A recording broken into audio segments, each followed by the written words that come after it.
Ktorý strojčok je pre vás najlepší? Je to jedna z najčastejších otázok, ktoré u nás dostávame. Odpoveď vás možno prekvapí. Pravdou je, že najlepší strojčok neexistuje. Vždy ho vyberáme podľa týchto troch vecí. Vek pacienta, jeho diagnóza a životný štýl.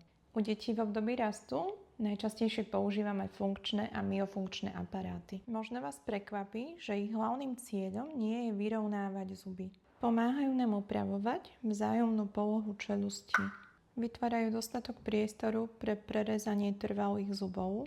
Odstraňujú niektoré myofunkčné problémy, ako napríklad dýchanie ústami. U dospelých pacientov najčastejšie vyberáme medzi kovovými aparátmi a alignermi. Predný typ vyberáme podľa diagnózy a životného štýlu pacienta. Pri liečbe nasleduje retenčná fáza. Retenčný aparát neposúva zuby, len dlhodobo udržiava stabilný výsledok liečby.